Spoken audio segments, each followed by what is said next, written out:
हाय दोस्तों, मेरा नाम राहुल कुमार। तो कैसे हैं आप लोग? अच्छे ही होंगे। तो चलिए हम लोग अपना पढ़ाई शुरू करें। पिछले लेक्चर में हम लोगों ने पढ़ाई किया इलेक्ट्रोस्टैटिक के बारे में, उसके कितने भाग होते हैं उनके बारे में जाने, ठीक है। चार्ज के बारे में कुछ जाने, उसके प्रॉपर्टी के बारे में जाने।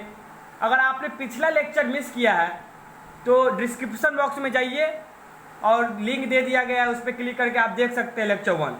तब तक लेक्चर 2 चलेगा आज, ठीक है। तो चलिए अब हम लोग अपना पढ़ाई शुरू करें। कॉपी और कलम निकाल ले। आज हम लोग पढ़ेंगे बेसिक प्रॉपर्टीज़।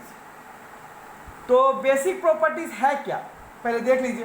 बेसिक प्रॉपर्टी को तीन प्रॉपर्टीज़ में बांटा गया है, ठीक है। जैसे लिखिए बेसिक प्रॉपर्टीज़, ठीक है, ऑफ चार्ज। कॉस्ट चार्ज के बारे में पढ़ रहे हैं, बेसिक प्रॉपर्टी ऑफ चार्ज, ठीक है। देयर आर 3 बेसिक प्रॉपर्टीज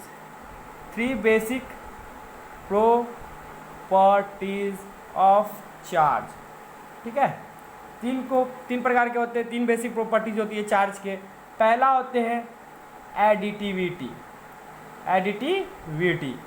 दूसरा होंगे आपके कंजर्वेशन, तीसरा है आपका क्वांटाइजेशन, ठीक है। ये 3 होते हैं।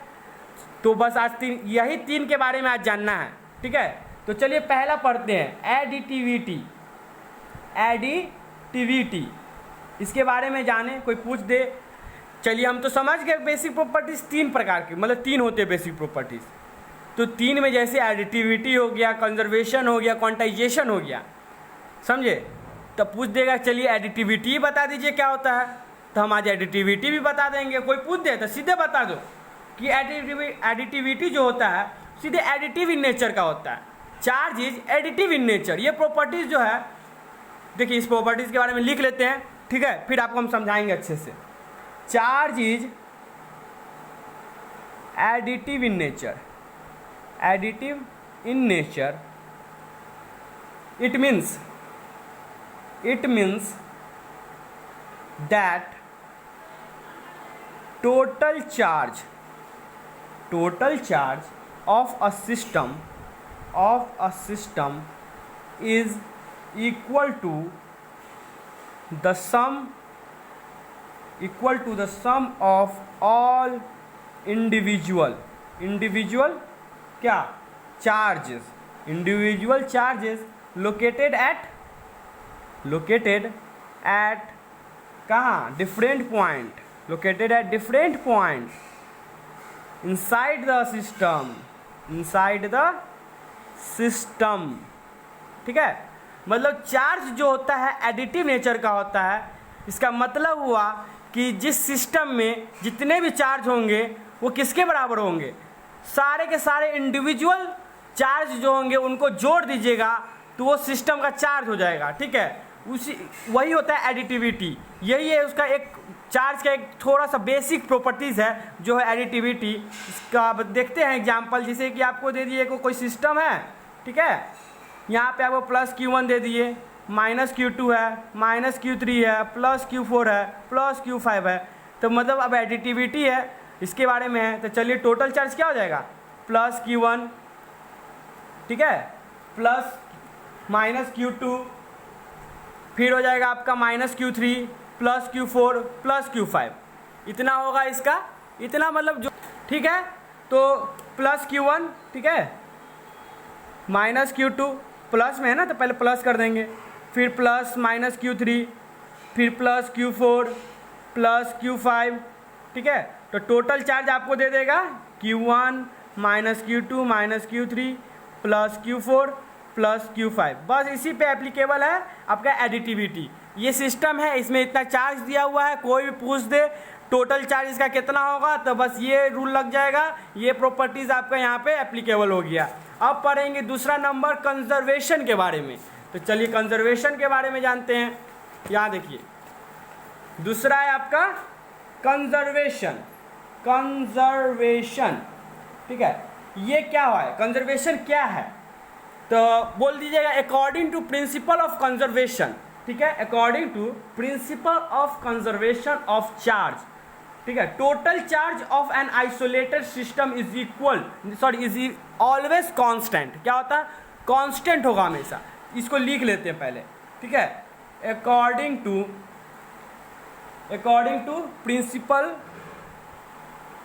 प्रिंसिपल ऑफ कंजर्वेशन, ठीक है, conservation of charge, total charge of an isolated system is always constant, ठीक है। इतना हम लोग जाने कि हमेशा ये क्या होता है? कांस्टेंट होता है। इस देखिए, जैसे एक एग्जांपल ले लीजिए, आप खुद समझ जाइएगा कंजर्वेशन होता क्या है, ठीक है। मानिए कि इस बॉडी का आपको चार्ज दे दिया 0, इस बॉडी का भी चार्ज दे दिया 0, ठीक है, मास तो होगा ही ना इसका, तो टोटल चार्ज इसमें क्या हो जाएगा? Q1, ये Q1 चार्ज है, ये Q2 चार्ज है, Q1 प्लस Q2 मतलब 0 प्लस 0 इक्वल टू 0। ये कांस्टेंट है, वेरिएबल नहीं है, हमेशा कांस्टेंट होगा। फिर दूसरा देखिए, दूसरा भी देख लीजिए। मानिए कि इसमें ये Q1 में -3 इलेक्ट्रॉन दे दिया, ठीक है, इसका चार्ज है आपको +3 इलेक्ट्रॉन है, तो टोटल चार्ज क्या हो जाएगा? Q1 प्लस Q2, ठीक है। तो Q1 कितना है? -3 इलेक्ट्रॉन प्लस इसका 3 इलेक्ट्रॉन, तो ये 0 हो गया, तो चार्ज क्या हो गया? 0 हो गया। यही है आपका कंजर्वेशन, कांस्टेंट, हमेशा क्या होगा? कांस्टेंट होगा। तो इसको ऐसे बोल सकते हैं, hints it is clear that charge can neither be created nor be destroyed, ठीक है। ये कभी चार्ज जो है कभी क्रिएट नहीं होता है, बनाया नहीं जा सकता। जब इसको बनाया नहीं जा सकता तो इसको डिस्ट्रॉय भी नहीं किया जा सकता। किसी भी प्रोसेस से इसको हम डिस्ट्रॉय नहीं कर सकते हैं, ठीक है। तो इसको लिख लीजिए, hence it is clear that charge can neither be created और नॉर बी डिस्ट्रॉयड, ठीक है। मतलब इसको क्रिएट नहीं किया जा सकता है तो इसको डिस्ट्रॉय भी नहीं किया जा सकता है।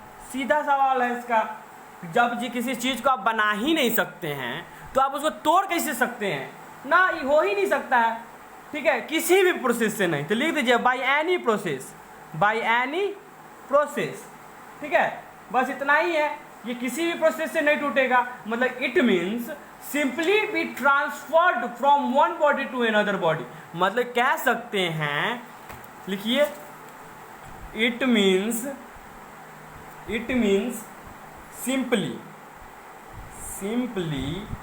बी ट्रांसफरेबल, ठीक है। समझ में आया? ट्रांसफर्ड होता है। क्या होता है? ट्रांसफर्ड होता है, ठीक है। कहाँ से transfer? From one body to another body, from one body to another body, ये होता है, बस, ठीक है। तो तीसरा क्या है? क्वांटाइजेशन। क्या है तीसरा? क्वांटाइजेशन, ठीक है। ये क्वांटाइजेशन होता क्या है? बेसिक प्रॉपर्टीज का ये लास्ट प्रॉपर्टीज है क्वांटाइजेशन। तो ये कहता है according to principle of atomicity, ठीक है, any physical existing charge is equal to the integral multiple of elementary charge. इसको लिख लेते हैं, according to principle of atomicity,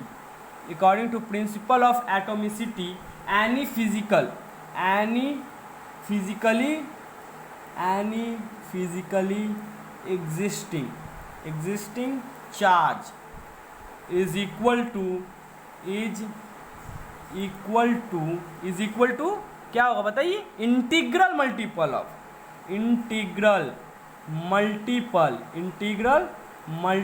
of elementary charge. आपको पता है एलिमेंट्री चार्ज का वैल्यू कितना होता है? 1.6 इंटू 10⁻⁻19 कूलम आपको बताए थे फर्स्ट लेक्चर में। तो मल्टीपल ऑफ एलिमेंट्री चार्ज के बराबर होता है। ठीक है, अब इसका एक एग्जांपल देख लीजिए, जैसे कि डैट इज क्या होगा, Q equal to plus minus n e. ठीक है, इसी पे आपका बहुत सारा न्यूमेरिकल बनेगा, NCERT का भी देख लीजिए। जैसे वेयर एन इक्वल टू क्या होगा, 1 2 3 डॉट डॉट जो भी हो नंबर है ये, और E मतलब फंडामेंटल चार्ज, इसका वैल्यू 1.6 इंटू 10⁻⁻19 कूलम। ये आपको ध्यान में रखना है, समझे। अब वैसे भी क्वांटाइजेशन को है ना माइक्रोस्कोपिक लेवल पे कंसीडर किया जाता है। देखिए पता है क्यों इसको कंसीडर करते हैं माइक्रोस्कोपिक लेवल पे, देखिए क्यों इसको करते हैं। क्वांटाइजेशन इज कंसीडर्ड आप लोग को लगा होगा सर खांस दिए हैं तो कहीं कोरोना ना हो गया, ना कोरोना नहीं हुआ है, बस इसी तरह खांस दिए हैं, मन किया खसा गया खांस दिए। छोड़िए, आप उस सब पे ध्यान नहीं दीजिए, आपको पता है आप सोच रहे होंगे लेकिन नहीं सोचिए, अभी पूरा फोकस कीजिए क्या पढ़ रहे हैं। तो quantization is considered all microscopic level,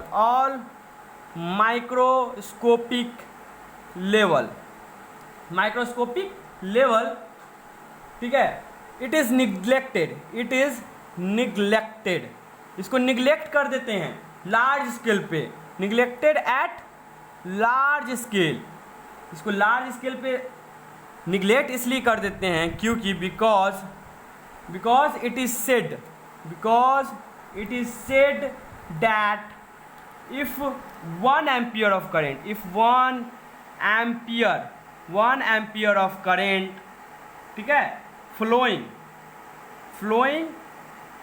it means that 6.25 into 10⁻18 electron flowing per second, इतना ज़्यादा का होता है, इसलिए लार्ज स्केल पे ही इसको निगलेक्ट कर देते हैं, फ्लोइंग पर सेकेंड, इसीलिए इसको निगलेक्ट कर देते हैं। अगर इसको निगलेक्ट नहीं किया है तो समझ रहे आप इसका कितना वैल्यू होगा, इसीलिए क्वांटाइजेशन में निगलेक्ट किया जाता है इसको, और माइक्रोस्कोपिक लेवल पे इसको कंसीडर्ड किया जाता है। ठीक है, अब हम लोग पढ़ेंगे कुछ न्यूमेरिकल बना लेते हैं, ठीक है, क्योंकि अब इस पे हम बोले हैं कि एटॉमिक क्वांटाइजेशन जो है उस पर न्यूमेरिकल बहुत सारा सॉल्व हो जाएगा। ये हमारा बहुत इम्पॉर्टेंट, वेरी इंपॉर्टेंट प्रॉपर्टीज़ है चार्ज का, क्वांटाइजेशन। तो मान लीजिए आपको कोई क्वेश्चन दे दिया, वो क्वेश्चन आपको कोई दे दिया